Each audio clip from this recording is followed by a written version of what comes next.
Guys, this next story is pitiful. Ever since the Uvalde shooting, there's been a spike in the discussions, rightfully so, about gun control. And that means many more Republicans than usual are going to have to be asked why they stand in the way of any common sense gun reform. And shockingly enough, a host on Fox News actually asks Senator Mike Lee a really good question. And she shows polling on the support for a number of these big main common sense gun reforms that people push for, and shows just how wildly popular they are.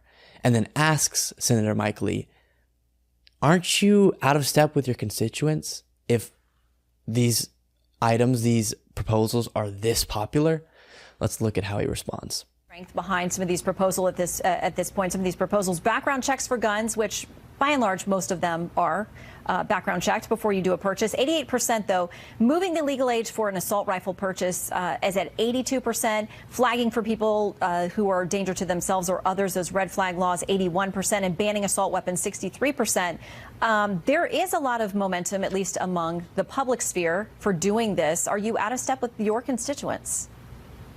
Okay, so first of all, what's important is that we look out for the rights of constituents. Constituents are asked poll questions. They're not asked questions about specific language within legislative text. It's the job of the lawmaker to look out for the interest and the rights of the law-abiding citizens they represent.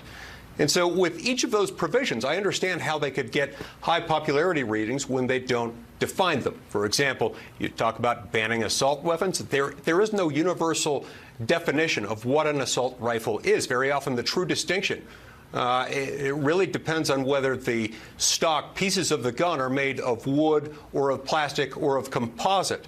And so the text does matter here. Because it's that text that will determine whether we're intruding unduly on the rights of the American law-abiding citizen, and doing so in a way that would actually deter violent criminal behavior. So first off, even though this is not something we should have to do, journalists should always be this way. I want to thank the Fox News host for actually asking a real question. And I just want to make sure you guys don't get at all misled about this, because I think we have the tendency when someone's on television and they finish a complete sentence and then look at the camera confidently, we go, oh dang, they successfully dodged the question. But no, that entire clip, he said a lot of words with zero substance. He goes on and on about the text of the bill, the text of the bill. Yes, that's your job. You're a legislator. Your job is to take general proposals that are popular in the country and then are popular among your constituents at least, and then implement them.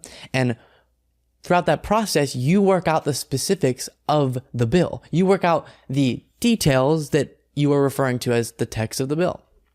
We all recognize that universal background checks is a little bit more complicated than just writing down on a bill, universal background checks, go, right? We understand that. You don't need to say that to us. But you as sure as hell should not be using it as an excuse for not acting on the issue. Oh, there's a lot of specifics that we don't know about yet. Well, get working, buddy. His answer, of course, should have been, I absolutely support those proposals you just put on screen. As you mentioned, they are both popular and they would save lives and they don't infringe on our rights.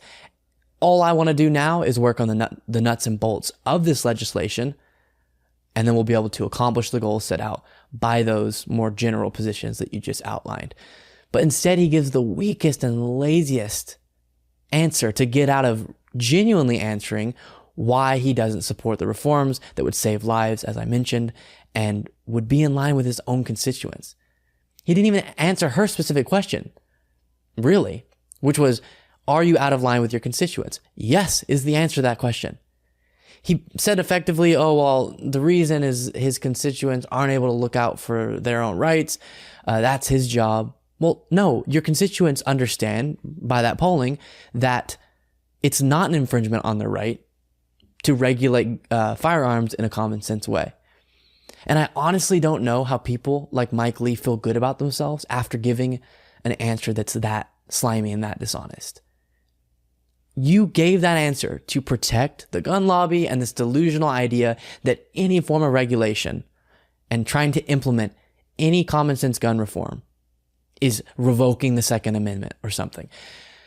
And I know this sometimes comes off as a little bit hyperbolic, but honestly, how do people like Mike Lee live with themselves, knowing all of these tragedies are going to happen in the future? Or not all of them, but a number of tragedies are going to happen in the future because we didn't act now. And he's one of the people standing in the way, giving dishonest answers like that for really no good reason, and it's going to cause these tragedies. And I really don't know how people like him will live with themselves.